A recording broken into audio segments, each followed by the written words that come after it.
영과 진리로 대림절 넷째 주일 예배를 하나님께 드리시겠습니다.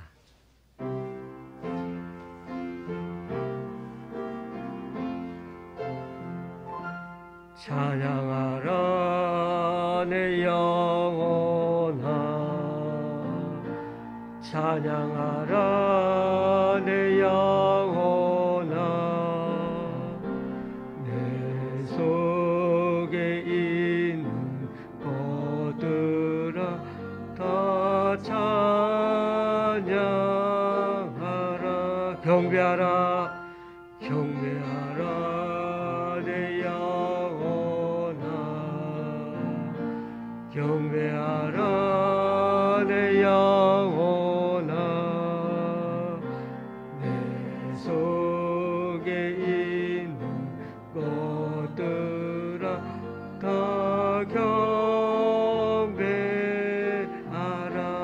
감사하라 감사하라 내 영혼아,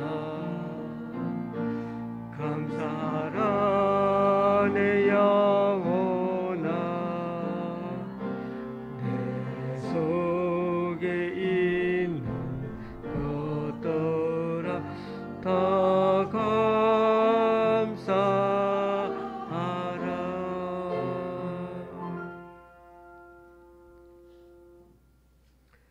이스라엘의 찬송 중에 계시는 주여, 주는 거룩하시니이다.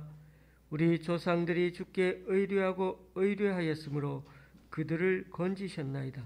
내가 주의 이름을 형제에게 선포하고 회중 가운데서 주를 찬송하리이다. 여호와를 두려워하는 너희여, 그를 찬송할지어다. 야곱의 모든 자손이여, 그에게 영광을 돌릴지어다. 너희 이스라엘 모든 자손이여, 그를 경외할지어다. 아멘. 사도신경으로 주님께 신앙 고백 올려드립니다. 전능하사 천지를 만드신 하나님 아버지를 내가 믿사오며 그 외아들 우리 주 예수 그리스도를 믿사오니, 이는 성령으로 잉태하사 동정녀 마리아에게 나시고 본디오 빌라도에게 고난을 받으사 십자가에 못 박혀 죽으시고 장사한 지 사흘 만에 죽은 자 가운데서 다시 살아나시며 하늘에 오르사 전능하신 하나님 우편한 자 계시다가 저리로서 산자와 죽은 자를 심판하러 오시리라. 성령을 믿사오며 거룩한 공회와 성도가 서로 교통하는 것과 죄를 사하여 주시는 것과 몸이 다시 사는 것과 영원히 사는 것을 믿사옵나이다. 아멘. 찬송 6장 찬양 드리시겠습니다.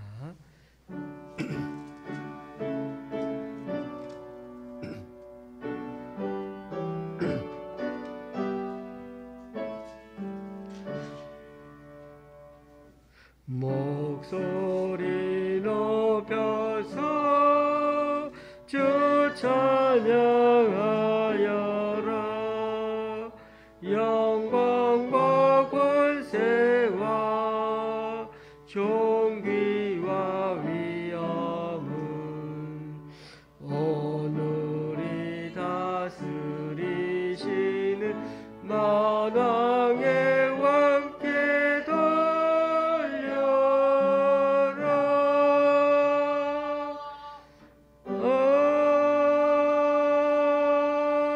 아멘. 교독문 118번을 다 함께 교독하시겠습니다. 교독문 118번입니다.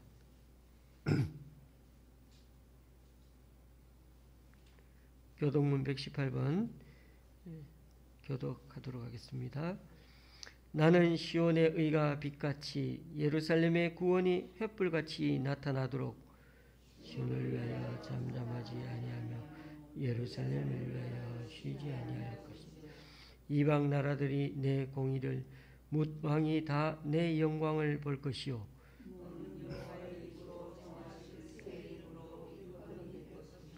너는 또 여호와의 손의 아름다운 관, 내 하나님의 손의 왕관이 될 것이라. 원하건대 주는 하늘을 가르고 강림하시고 주 앞에서 산들이 진동하니 불이 섭을 사르며 불이 물을 끓인 같게 하사 주의 원수들이 주의 이름을 알게 하시며 이방 나라들로 주 앞에서 떨게 하옵소서. 주께서 강림하사 우리가 생각하지 못한 두려운 일을 행하시는 그때 신들이 주께 주 외에는 자기를 악마하는 자를 위하여 이런 일을 행할 신을 옛부터 들은 자도 없고 귀로 들은 자도 없고 눈으로 본 자도 없었나이다. 아멘. 네, 찬송가 115장입니다.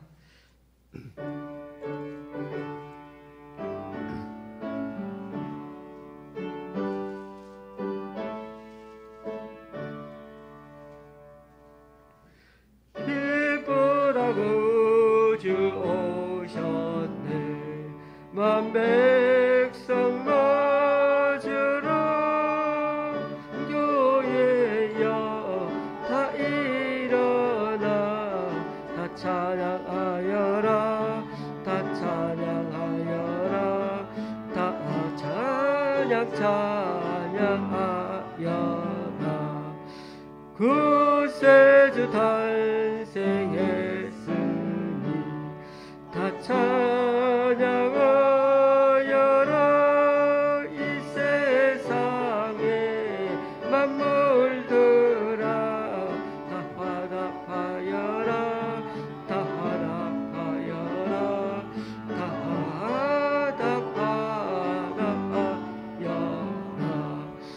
온 세상 죄를 사하려 주 예수 오셨네. 죄와 슬픔 몰아내고 다 구원하시네. 다 구원하시네.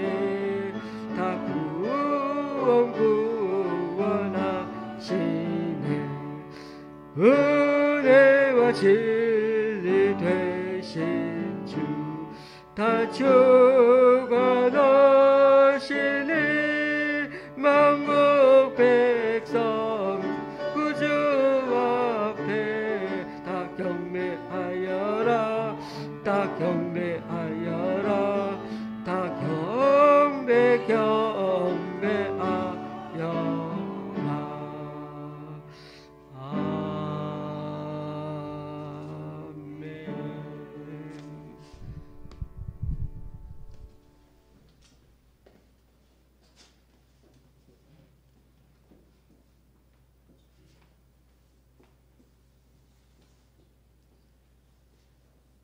존귀하신 하나님 아버지, 저물어 가는 한 해에 성탄절을 맞이하여 신령과 진정으로 감사와 찬양으로 예배드리게 되어 감사를 드립니다.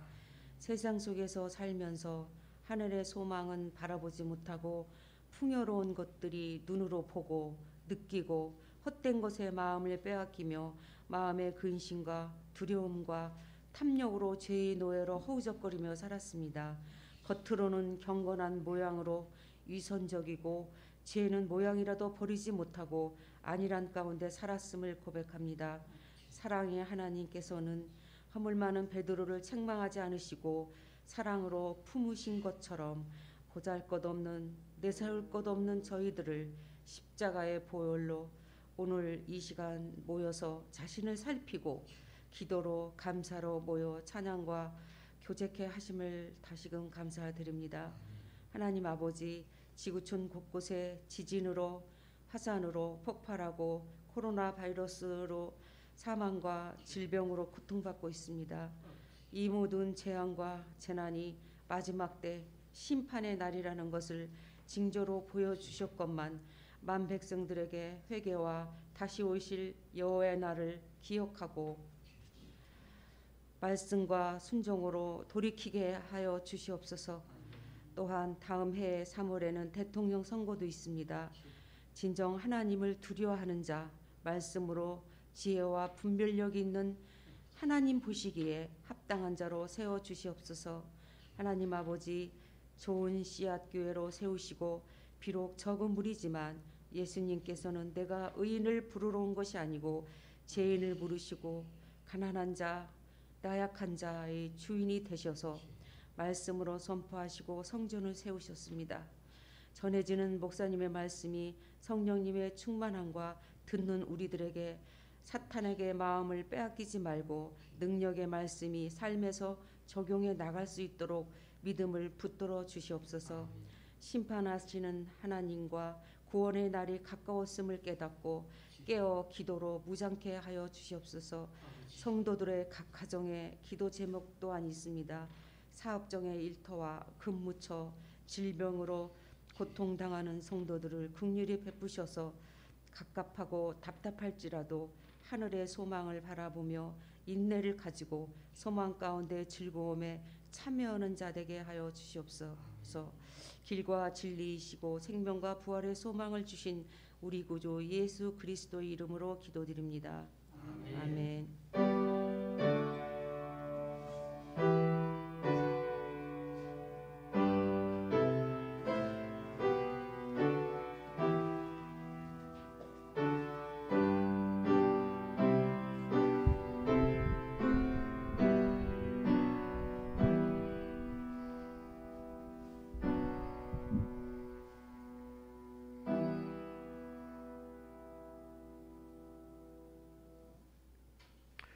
오늘 우리에게 주시는 하나님의 말씀은 요엘서 3장 14절에서 17절입니다.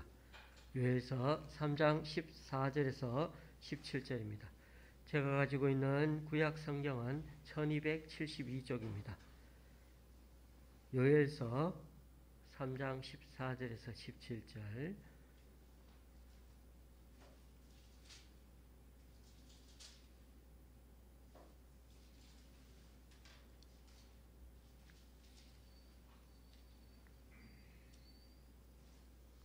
삼 장 14절 17절 교독하실 때 제가 먼저 읽겠습니다. 사람이 많으며 심판의 골짜기에 사람이 많으며 심판의 골짜기에 여호와의 날이 가까움이로다. 여호와의 달이 캄캄하며 별들이 그 빛을 거두다. 여호와께서 시온에서 부르짖고 예루살렘에서 목소리를 내시리니 하늘과 땅이 진동하리로다. 그러나 여호와께서 그의 백성의 피난처 이스라엘 자손의 산성이 되시리로다. 그런즉 너희가 나는 내 성산 시온에 사는 너희 하나님 여호와인 줄을 알 것이라. 예루살렘이 거룩하리니 다시는 이방 사람이 그 가운데로 통행하지 못하리로다. 아멘. 지난주 수요일에 요엘서 말씀에 대해 이미 조금 말씀드렸습니다. 요엘서는 구약의 17권이나 되는 그 예언서 중에 하나입니다. 구약의 예언서는 심판과 회복이라는 두 축으로 선지자들의 메시지가 성경들을 그 예언서를 읽을 때마다 그런 심판과 회복에 대한 메시지가 담겨 있습니다. 거의 대부분 어느 선지서를 읽더라도 이 두 가지 축의 메시지는 변함이 없습니다. 그런데 요엘서가 여러 예언서들과 약간 다른 점이 있는데요.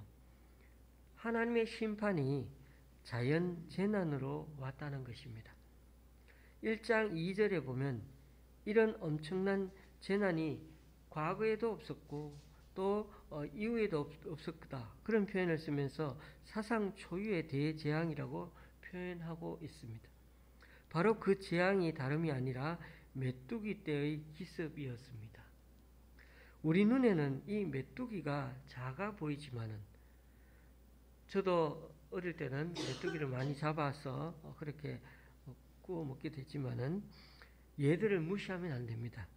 메뚜기가 먹어 치우는 양이 하루에 자기 몸무게의 2배의 곡물을 먹는다고 합니다. 메뚜기 수명은 한 127일 약 넉 달밖에 안 되는데요.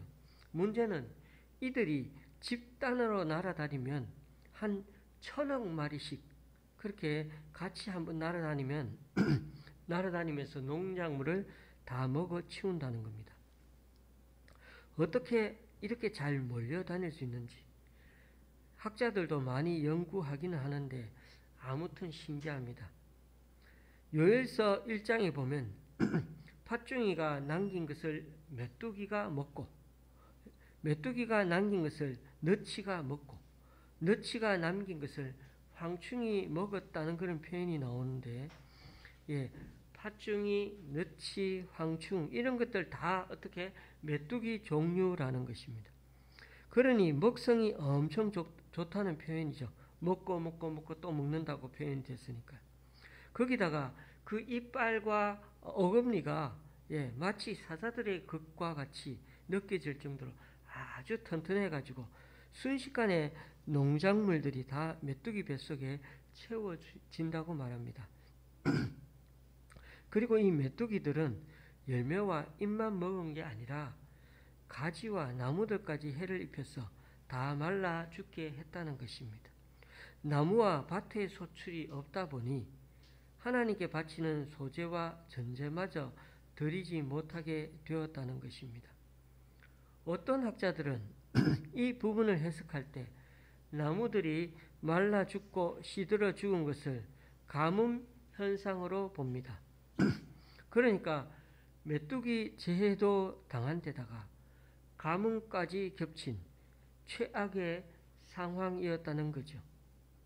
이런 걸 당하면은 농부들은 다 하늘을 탓하고 왕을 탓하게 되죠. 왕을 잘못 만나서 왕이 덕이 없어서 그렇다는 거죠. 그래서 사회는 어떻죠? 더 불안정해지고 민심은 더 흉흉해지고 여기저기서 밀란도 일어나게 됩니다. 그런데 요엘 선지자는 이 엄청난 메뚜기 재앙과 가뭄 같은 죄송합니다. 이거 목이 칼칼해서 이 자연재난이 여기서 끝이 아니라고 말합니다. 메뚜기 떼 같은 자연재해를 여기서 이렇게 처참하게 보여주는 것은 나중에 다가올 더 끔찍한 일들에 대한 맛보기라는 것입니다. 진짜 다가올 심판은 정말 이제 앞으로 메가톤급이라는 것입니다. 어떻게 보면 하나님의 심판은 아직 본론도 안 들어갔다는 것입니다.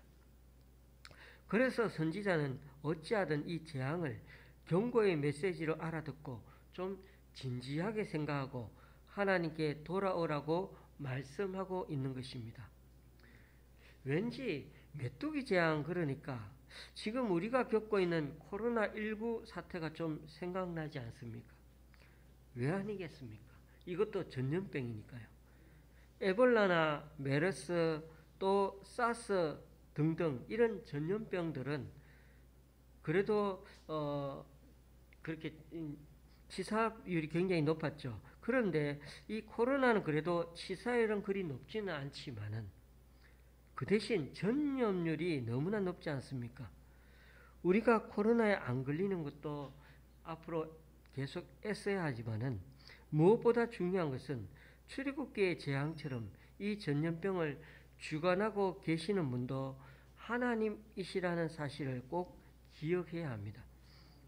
이 사실을 통해서 우리 각자가 더 겸손하게, 더 경건하게 살라고 하시는 하나님의 사인으로 받아들이고 내 삶에 무엇을 고쳐야 하는지를, 내 삶을 통해 어떻게 하나님께 우리 진심을 드리고 헌신해야 하는지를 하나님 앞에서 우리 자신을, 남 얘기도 또 남들이 걸리는 거 안 걸리는 것도 중요하지만 우리 자신을 꼭 성찰할 수 있어야 할 것입니다.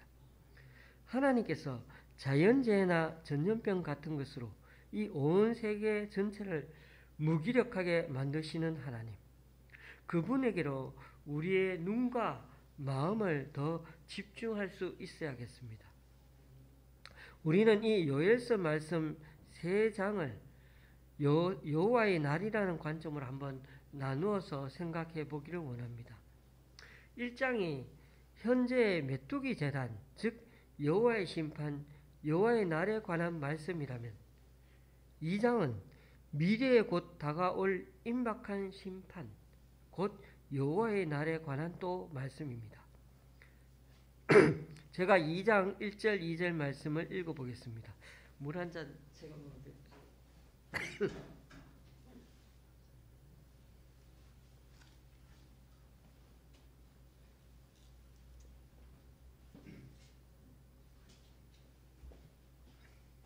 2장 1절 2절을 제가 읽어보겠습니다.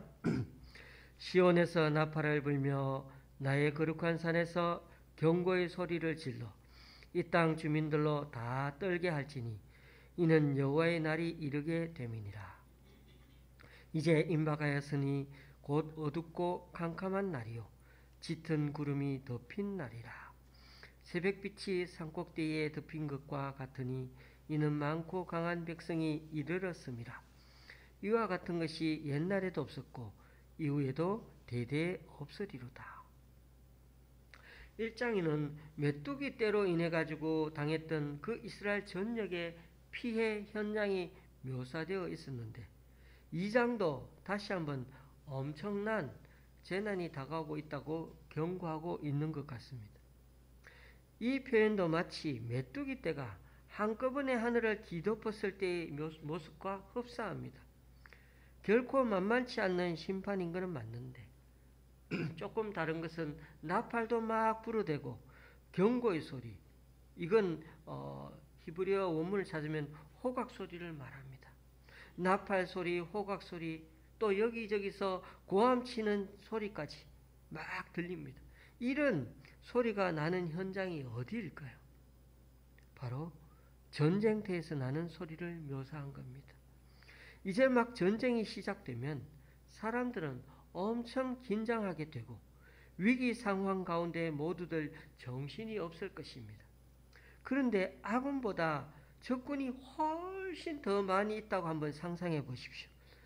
저는 그럴 때마다 이 장면을 반지의 제왕에 나오는 전쟁 그 장면을 생각합니다.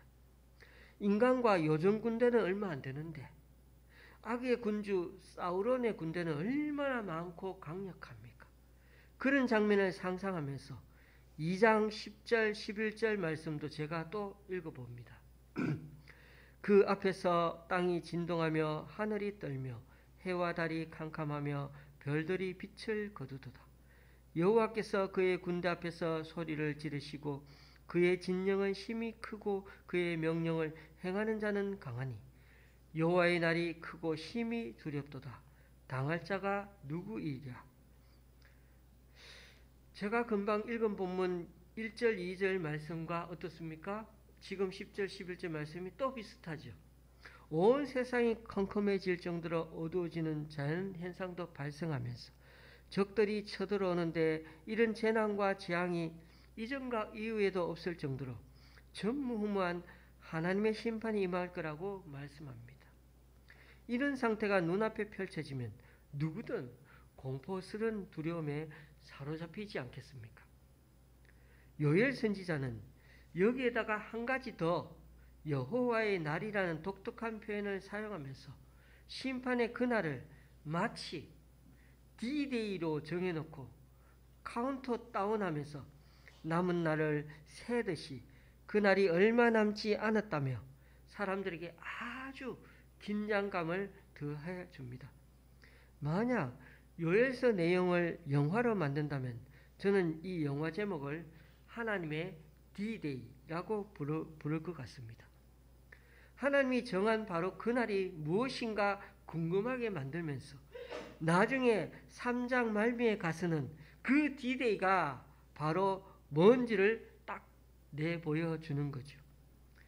요엘 선지자가 1장에서 시작한 것이 2장, 3장에 그렇게 이르면서 이 2장에서 말하는 여호와의 날은 결국 요엘서 1장에서 나왔던 그 메뚜기 때의 그 여호와의 날 이후에 200년 뒤에 바벨론 군대가 예루살렘 성을 쳐서 무너뜨리는 것으로 실제로 역사 속에 성취된 것입니다.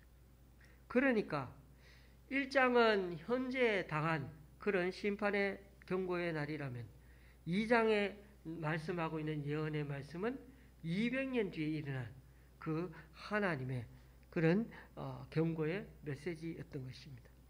그러니까 예언자 요엘은 만약 너희들이 정신 차리지 않고 회개하지 않으면 이런 디데이 여호와의 날이 찾아오게 될 거라고 경고해 준 것입니다.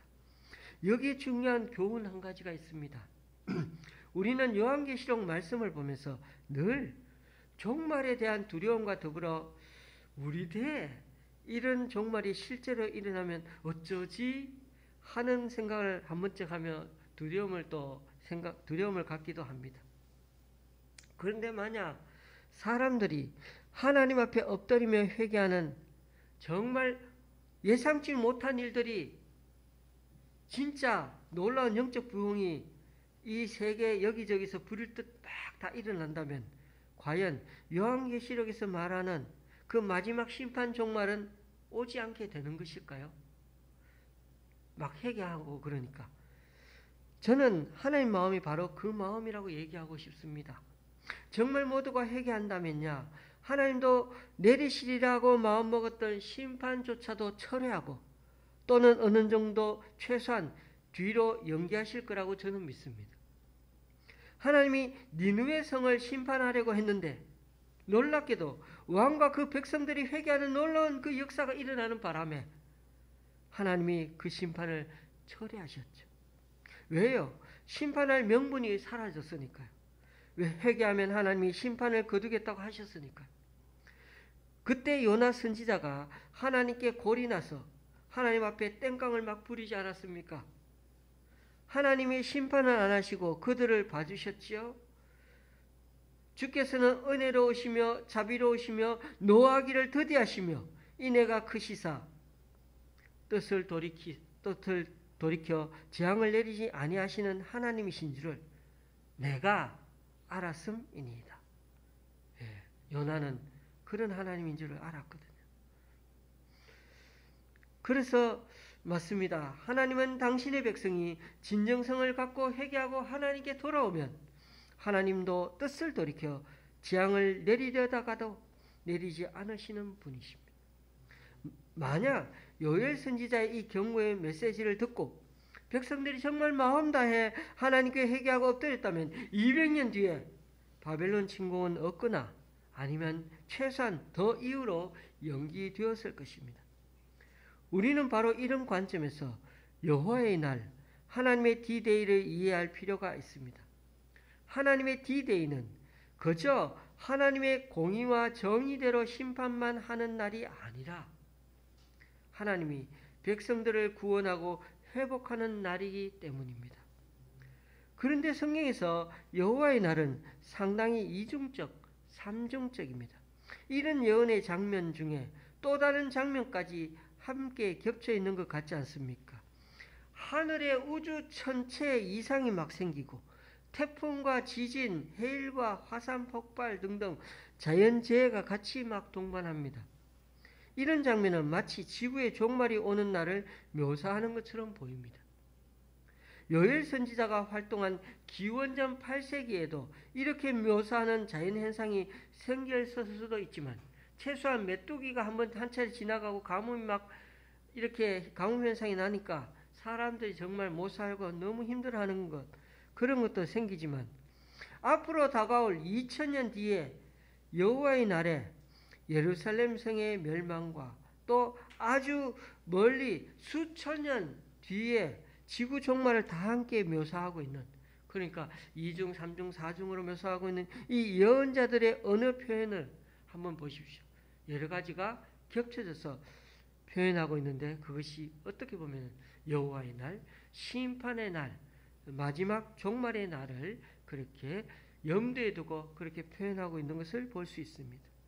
그래서 여호와의 날이라는 이 말 속에 아주 넓게 그렇게 연대가 내포되어 있고 기원전 8세기와 200년 뒤의 기원전 6세기 그리고 우리가 살고 있는 이 시대를 넘어서서 지구 멸망의 그 한순간까지 그야말로 이중적 삼중적인 의미까지 내포되어서 여호와의 날이라고 계속 말씀하고 있는 것입니다.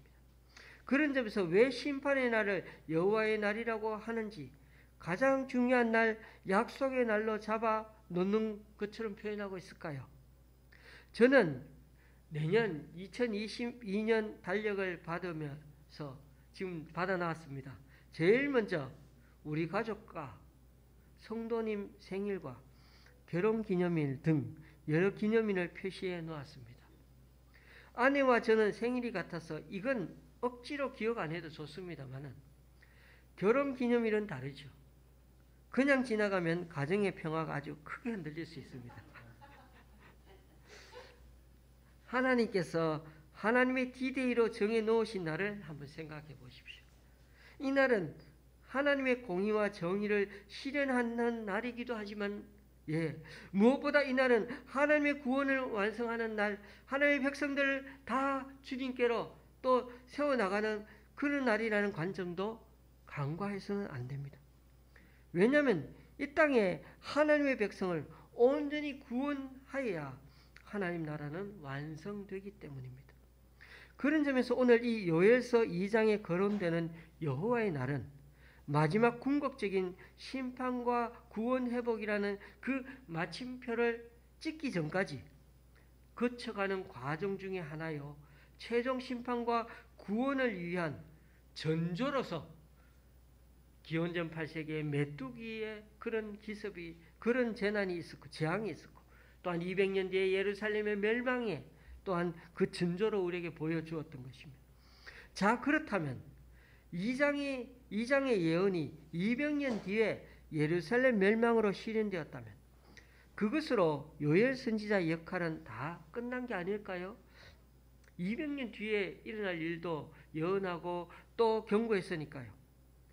그 당시 남유다의 운명을 예견하고 경고했으니까 그 역할은 선지자로서 다 끝난 것처럼 보입니다. 그러나 아직도 선지자는 3장 말씀을 기록하고 있습니다. 어떻게 보면 요엘 선지자가 200년 뒤를 내다본 것만 해도 엄청난데요. 3장의 말씀을 보면 2700년 뒤, 더 나아가서는 아직도 우리들에게조차 오지 않은 미래의 그 주님의 재림의 날까지 바라보면서 이 말씀을 우리와 같은 먼 미래의 사람들에게 전해주기 위해서 이 말씀을 남겨놓았다는 것입니다. 그런 점에서 우리는 요엘서 말씀 3장을 여호와의 날이라는 관점으로 생각해 보는 게 중요합니다. 1장이 현재의 메뚜기 재앙, 즉 여호와의 날에 관한 말씀이라면 2장은 곧 다가올 임박한 심판, 여호와의 날에 관한 말씀입니다. 그렇다면 3장은 요엘 시대 이후 200년 뒤가 아니라 그보다 훨씬 더 종말에 관한 예언이라는 점입니다. 3장 15절 16절 말씀을 제가 한 번 더 읽어보겠습니다. 해와 달이 캄캄하며 별들이 그 빛을 거두도다. 여호와께서 시온에서 부르짖고 예루살렘에서 목소리를 내시리니 하늘과 땅이 진동하리로다. 그러나 여호와께서 그의 백성의 피난처 이스라엘 자손의 산성이 되시리로다. 여기 예언에서도 우주 전체에 변화가 생기고 자연계에 확연히 드러나는 천재지변이 발생하게 될 거라고 합니다. 교우님들 어떻습니까? 표현의 차이가 조금씩 다를 뿐이지 1장, 2장, 3장 여호와의 날에 관한 예언이 3장의 이 여호와의 날과 별반 다른 게 없는 것 같지 않습니까? 요엘 선지자는 하늘과 땅에서 일어나는 일련의 사건들을 가리켜 이적이라고 표현하고 있습니다. 제가 이적이라는 말이 나오는 이 2장 30절 31절 말씀을 또 읽어봅니다. 내가 이적을 하늘과 땅에 베풀리니 곧 피와 불과 연기 기둥이라. 여호와의 크고 두려운 날이 이르기 전에 해가 어두워지고 달이 핏빛같이 변하려니와. 하나님께서 이적을 하늘과 땅에 베푸신다고 했습니다. 그런데 그 베푸시는 이적이 뭡니까? 피와 불과 연기 기둥이죠. 우주 전체의 변화가 일어나고 세계 곳곳 여기저기에 천재지변과 재앙이 일어나게 된다는 겁니다. 그러므로 우리가 생각하는 기적, 이적과는 조금 다르게 느껴지는 말 같지 않습니까? 실제로 이 히브리어 단어 이적, 모페트는 이적으로 번역해 놓았지만 오히려 징조, 표징이라고 해야 말이 번역이 맞는 것 같습니다. 이 말의 뜻은 일상적인 것을 완전히 벗어난 상황을 가리킵니다. 따라서 이 사건들은 이적도 아니고 단순히 자연재해만도 아닙니다. 이 말은 어떤 사실을 암시하는 징조 전조입니다. 바로 여호와의 날, 하나님이 심판하시고 구원의 마지막 마침표를 찍는 날을 말씀하시죠. 그러니까 이런 이적 조짐이 보인다면 그것은 곧 여호와의 날, 하나님의 D-Day가 되는 것입니다. 그래서 이 조짐 징조들이 요한계시록도 펴보면은 이런 자연재해와 전체의 이 변화와 여러 가지 이런 재앙들이 막 나타나지 않습니까? 그러니까 이런 바로 그날 하나님이 심판하시고 또 구원을 회복하시는 날이 이 날이라는 겁니다. 이런 하나님의 D-Day가 가까웠다는 것을 아는 징조가 바로 하늘과 땅에 나타나는 피와 불과 연기 기둥이라는 것입니다. 이런 것들이 나타나고 벌어지면 어떻게 하나님의 D-Day가 가까워졌다는 걸 그때그때마다 느끼라는 것이죠. 따라서 교우님들, 이러한 세계적이고 우주적인 재난이 일어나는 것은 그저 뭔가 지구 멸망의 조짐을 보여주는 절망의 근거가 아니고 그 반대로 임박한 여호와의 날, 하나님의 D-Day의 표징이며 세상 사람이든 간에 또 하나님의 백성이든 간에 모두가 반드시 이 하나님의 D-Day를 반드시 통과해야 할 과정이라는 것입니다. 그런 점에서 요엘서는 아주 짧은 예언서이지만은 하나님의 구원사 관점을 최소한 삼중적으로 잘 보여주는 성경책이라고 생각이 됩니다. 출애굽기 10번째 재앙, 곧 장자의 재앙이 나중에 이스라엘이 지키는 유월절이 되었죠. 더 나아가서는 예수님이 유월절 어린 양이 되어서 십자가 저주를 짊어지신 것으로 그 의미가 연결되지 않았습니다. 그것이 실체였죠. 그 앞에 거는 전부 다 그림자였고 상징이었고 징조였고 전조였죠. 요엘서 1장 메뚜기 때의 재앙이 2장 메뚜기 때같이 쳐들어오는 바벨론 군대로 이 다 징조가 전조가 연결되었죠. 그런 멸망이 보여지고 여호와의 날이 심판이 나타났습니다. 그러나 궁극적으로는 3장 하늘과 땅의 징조로 이어져서 하나님의 D-Day 여호와의 날로 하나님 나라가 완성되는 날이 오게 될 거라는 것입니다. 그 날은 그 누구도 피할 수도 없고 여러 고난과 어려움도 우리 그리스도인이 동일하게 받으면서 그렇죠. 우리가 지금도 전염병을 같이 경험하면서 하나님의 D-Day로 나아가는 중에 있는 것입니다. 그날은 마치 그냥 저주받고 심판받는 날만 두려워해야 할 날만 아니라 하나님이 임하셔서 마음 백성들을 구원하게 하시고 또한 하나님 나라를 완성하는 기쁜 날이기도 하다는 것입니다. 우리는 이 장에서 여호와의 날에 강한 군대가 임하여 유다가 멸망하고 이때 땅이 진동하고 하늘에 해와 달이 캄캄하고 별들이 빛을 거둘 거라고 했습니다. 이처럼 유다가 멸망할 때 우주의 창조 질서 또한 흔들리게 되는 이유를 그렇게 심하게 온 천지가 동요되고 재앙이 생기고 어려움이 당하는 이 모든 이유가 흔들리게 되는 이유를 학자들은 이스라엘이 하나님에 의해 선택된 일종의 소우주이기 때문에 그렇다고 설명합니다. 그러니까 유다 나라가 멸망하면 온 세상도 어떻게 보면 희망이 없어지기 때문이라는 것입니다. 왜냐하면 이스라엘 백성은 하나님의 말씀과 은혜를 세상에 전달하는 통로인데 이 통로가 탁 차단이 되면 이 세상은 다시 죄악으로 물들게 되어서 결국 어디로? 노아 홍수 이전으로 돌아가게 되기 때문이라는 것입니다. 그래서 과거에도 홍수로 하나님이 모든 창조 질서를 전복하셨듯이 기존의 창조 질서를 이제는 물이 아닌 불로 멸망시킬 거라고 말씀하십니다. 그래서 하나님의 말씀 전달자, 은혜의 통로가 되는 영적 이스라엘이 무엇보다도 중요합니다. 우리는 이제 우리 모두 어떻습니까? 하나님의 백성으로 부름받은 영적 이스라엘입니다. 그런 점에서 우리는 자연스럽게 이제 3장에 더 주목하게 됩니다.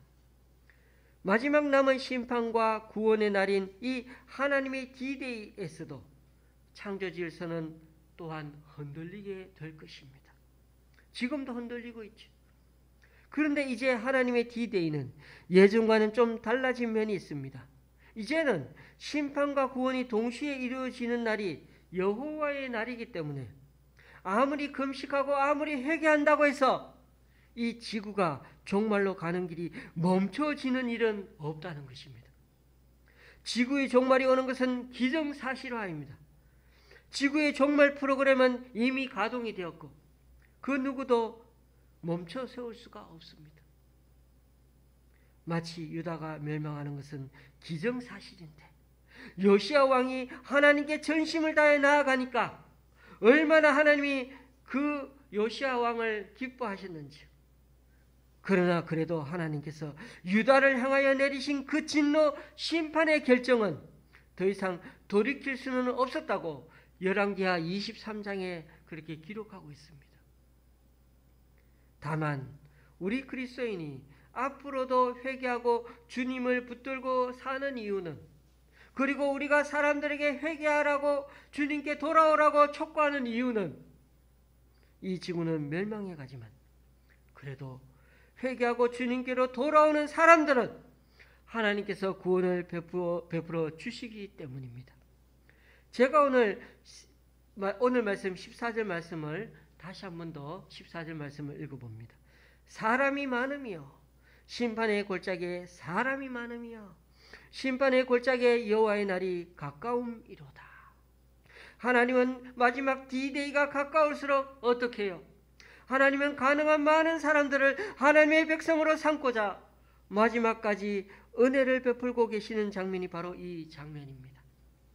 한편으로 심판받아 멸망할 사람들도 많지만 반대로 하나님의 은혜로 구원받을 성도 또한 많다는 것을 하나님의 관점에서 예언하고 또 영적으로 바라보고 있는 장면이 바로 이 말씀입니다.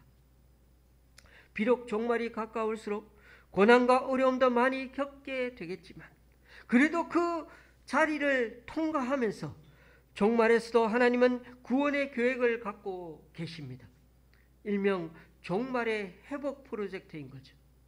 하나님은 유다만 심판한 것이 아니라 열국들도 심판하게 될 것이고 마지막으로는 창조 질서 회복과 더불어서 주님의 재림과 임재로 하나님 나라가 드디어 완성하게 될 것입니다. 이것이 하나님이 세우신 어마어마한 태초부터 세우신 종말의 회복 프로젝트 청사진입니다. 얼마나 어마어마합니까? 교우님들, 이 종말의 회복 프로젝트에 우리가 부름받았다는 사실을 잊지 마십시다. 하나님은 창조 질서의 소우주답게 또는 하나님의 자녀들 모임인 이 교회답게 이 마지막 날을 우리가 지금 준비하며 살아가고 있는 중입니다. 이제 우리는 대림절 네 번째 주일을 맞이하면서 이 땅에 우리를 구원하러 오신 주님의 그 프로젝트가 이제 하나님의 디데이를 향해 진행되고 있는 중입니다. 한편으로 하나님의 구원의 역사가 완성을 향해 달리고 하나님의 백성들이 다 주님께로 회복되고 또 주님께서 다시 오셔서 하나님 나라가 완성된다는 게 참 우리에게는 기대도 되고 또 바라는 마음입니다. 그러나 한편으로는 여호와의 날에 가까우면 가까울수록 하나님의 공의와 정의 또한 이 땅에서 심판으로 임하게 될 것입니다. 그러므로 지금 우리 가운데 일어나고 있는 수많은 자연재해와 이상현상, 우주 전체의 변화들, 그리고 코로나19와 같은 전염병의 역습 등등을 통해 우리는 하나님의 날이 얼마 남지 않았다는 걸 감지하고 우리 마음을 하나님께로 돌리고 늘 마음을 찢는 심정으로 그렇게 주님 앞에 나아가야 한다는 것입니다. 지금 우리 가운데 일어나고 있는 재난, 재앙은 가까운 미래와 더 궁극적인 미래를 향해 바라보게 하는 바로미터가 되고 우리를 더 근신하게 만들고 더 깨어있게 만들고 더 정신 차리게 하시는 하나님의 경고 메시지로 받아들여야 한다는 것입니다. 그래서 저는 내년표를 은혜를 베푸소서라고 정해보았습니다. 제가 다시금 시편 말씀으로 신년 예배 때 말씀드리겠습니다만 하나님은 지금도 우리에게 은혜 베풀기를 기뻐하십니다. 그래서 보라 지금은 은혜 받을 만한 때요, 보라 지금은 구원의 날이로다 라고 사도 바울을 통해 그렇게 외치고 있지 않습니까?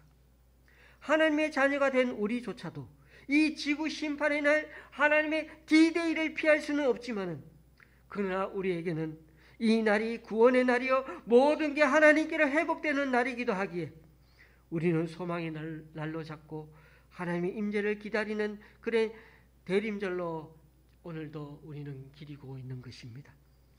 그러므로 2000년 전에 이 땅에 먼저 오셔서 구원의 길을 여신 그 예수님을 다시금 우리는 이 자리에 기리면서 이제 다시 하늘에서 오신다고 약속하신 그 예수님의 재림을 기다리면서 이 구원의 역사가 이 땅에 완성될 수 있도록 우리들 삶의 자리에서 주님의 뜻대로 살아가는 우리 모두가 되어야 되겠습니다. 이 말씀이 현재 벌어지고 있는 이 코로나 대재난 앞에서 우리의 영적인 자세를 옷깃을 여미고 또 허리를 동일 줄 아는 그런 하나님의 메시지, 하나님의 말씀으로 받아들이는 저와 여러분이 될 수 있기를 바랍니다. 기도하시겠습니다. 하나님 아버지, 오늘도 주님의 말씀을 통하여서 여호와의 날이 다름이 아니라 하나님의 구원의 날, 하나님 나라를 이 땅에 완성하는 날임을 알게 되었습니다. 그럼에도 이 날이 또한 하나님의 공의와 정의를 구현하는 날이기도 함을 또한 깨닫습니다. 그러므로 주님, 이 땅에 우리가 주님께서 마무리하실 때 우리는 더 늦기 전에 늘 이 대림절을 통해서 다시 한번 겸비하게 하시고 다시 한번 주님께 우리의 마음을 모둘 수 있도록 도와주시고 그래서 한없이 인내하시고 자비하시고 또 한없이 지금까지도 우리를 은혜를 베풀어 주시지만은 그는 언젠가 디데이가 있음을 알고 마무리할 때가 있음을 알고 우리가 이 하나님의 징조 앞에 다시금 우리의 옷깃을 여미고 늘 주님 앞에 나아가고 그렇게 살아가는 우리들 모두가 되게 하여 주옵소서. 그래야 하나님께서 이미 세워놓으신 종말의 회복 프로젝트에 따라서 우리를 영적 이스라엘로 불러주신 것처럼 이제 앞으로는 하나님의 축복의 통로로서 말씀과 은혜의 전달자로서 살아갈 때 우리 모두 더욱더 각성하여서 이 하나님의 디데이를 두려워하기만 아니라 하나님의 디데이를 온전히 기다리고 사모하는 마음으로 더 열심히 하나님의 자비를 하나님의 은혜의 문이 닫히기 전에 더 열심히 전하고 또 하나님의 말씀대로 살아내는 우리 모두가 될 수 있도록 인도하여 주시옵소서. 예수님의 이름으로 간절히 기도드리옵나이다. 아멘. 찬송가 112장입니다.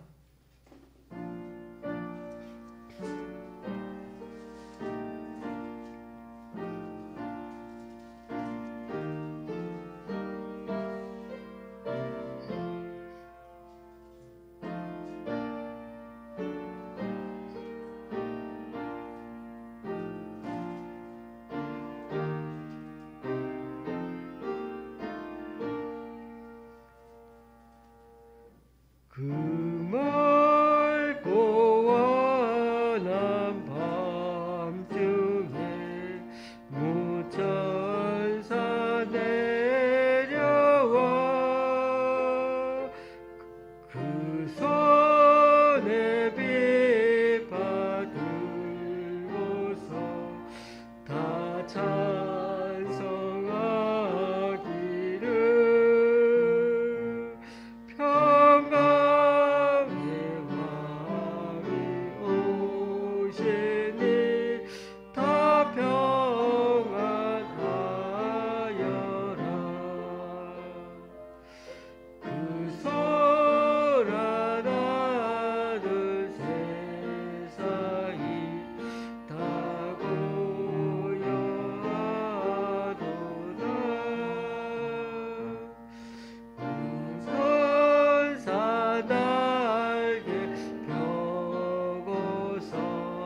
쉬어라. 예 선지의 응하여 베들레헴 성에 주 예수 탄생하시니 온 세상 구하라.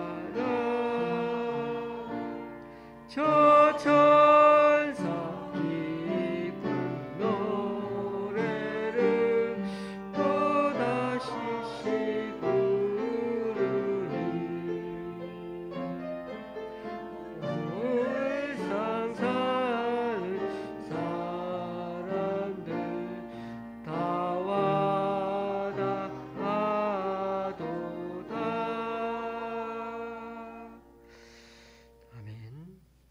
다 같이 일어나셔서 하나님께 예물을 봉헌하시겠습니다.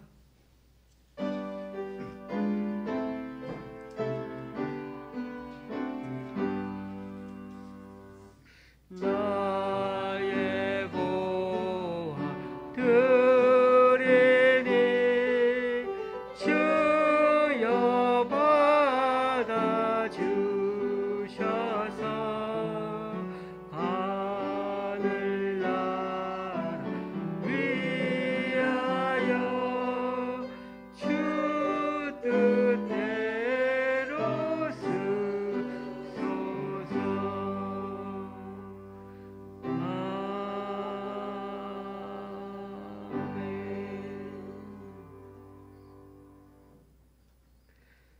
주님, 오늘 이 시간 주님 앞에 나와 각자 여러 모양으로 드리는 헌금들 기뻐 받아주시고 쓰이는 곳마다 귀한 결실 맺을 수 있게 크신 은총으로 덧입혀 주옵소서. 지난주에 우리 교회 성도님 한 분의 11조와 또 감사헌금, 주중에 한 가정의 구제헌금과 청도의 성도님이, 분당의 권사님이, 강동구 교회에서, 목동의 집사님 가정에서, 그리고 스위스의 한 성도님이 드린 귀한 헌금 주님께 올려드립니다. 이분들의 헌신과 섬김 귀하게 받아주셔서 이분들을 통하여 하나님 나라가 더욱 확장되게 하여 주시옵소서. 오늘도 주님의 말씀을 기억하면서 돌이키시는 하나님이지만 인애와 자비가 한없이 베풀어 주시고 은혜를 베푸시지만 그러나 하나님의 디데이가 오면은 그날에는 열국을 최후 심판하시고 또한 하나님 나라를 완성하실 것임을 믿고 우리 모두 남아있는 날 동안에 더욱더 하나님의 영적 이스라엘 백성 하나님의 백성답게 말씀과 은혜의 전달자로 하나님의 축복의 통로로 귀하게 쓰임받고자 애쓰고 힘쓰며 살아가는 이번 한 주간 우리 모두가 되게 하여 주시옵소서. 예수님의 이름으로 봉헌기도 드립니다. 아멘. 우리 모두 앞뒤 좌우로 인사 나누시겠습니다.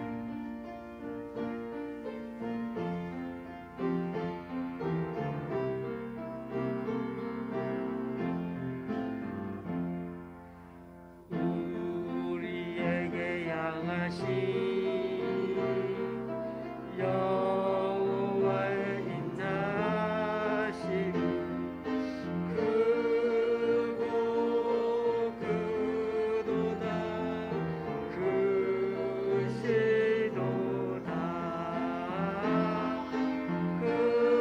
크고 크도다 크시도다. 네, 자리에 앉으셔도 되겠습니다.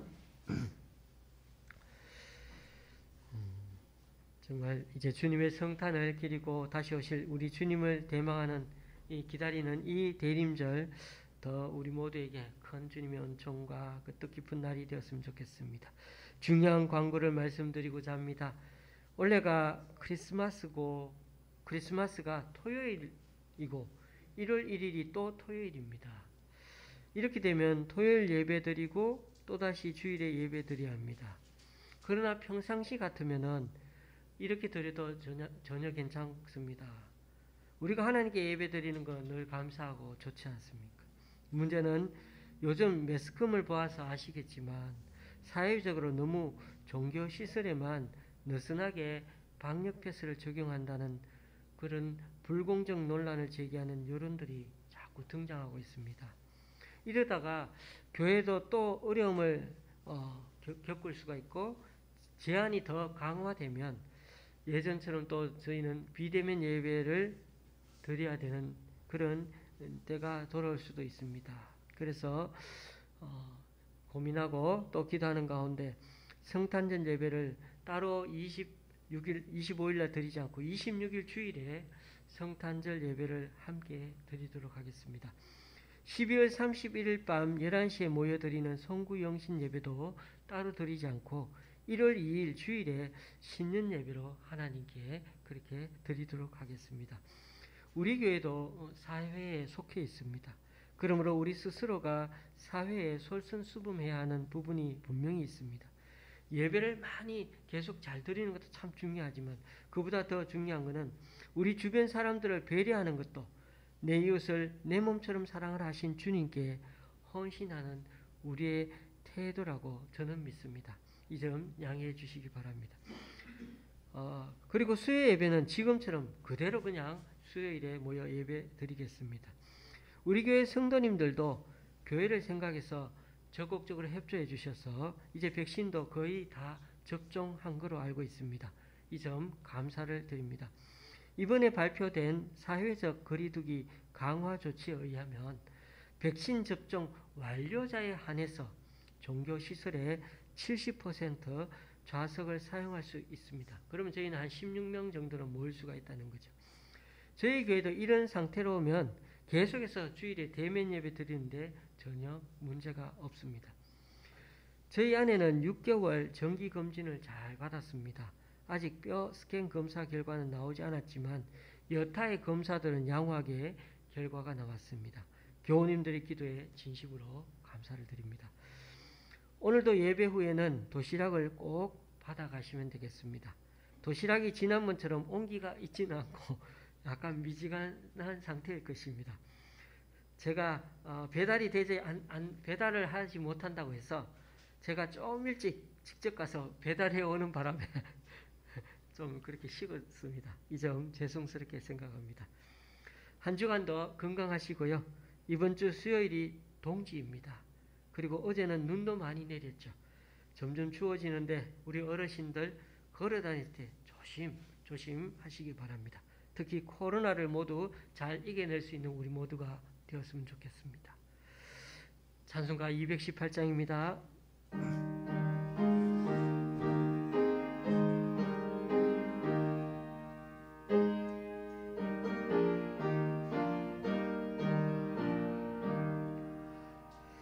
내 마음과 정성을 다하여서 주 너의 하나님을 사랑하라. 내 몸을 아끼고 사랑하듯 형제와 이웃을 사랑하라. 주께서 우리에게 명하시니 그 명령 따라서 살아가리. 널 위하여 애치는 원수라도 언제나 너 그렇게 사랑하리. 늘 핍박하는 자 위해서도 신실한 마음으로 복을 빌라. 주께서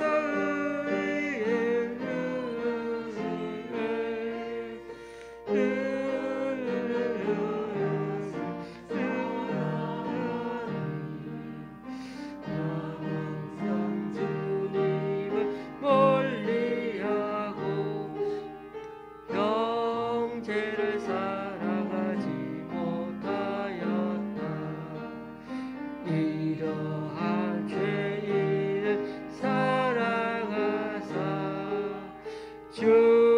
주께서 몸버려 죽으셨다. 속죄의 큰 사랑 받으니모 내 생명 다 바쳐 충성하리. 아멘.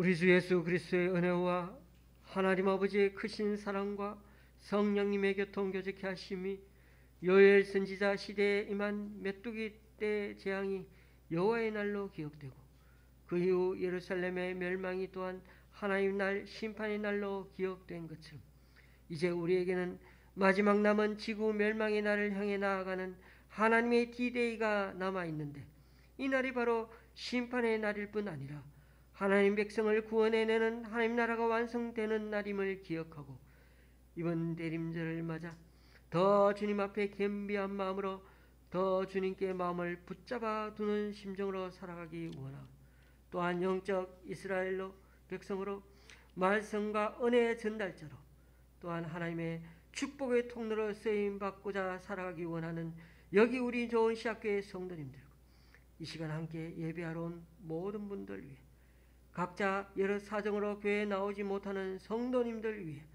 또 이번 주에 모친 추모 일주기를 맞게 되는 우리 박영숙 권사님과 그 가족 위해 이제부터 영원히 함께 하시기를 간절히 축원하옵나이다.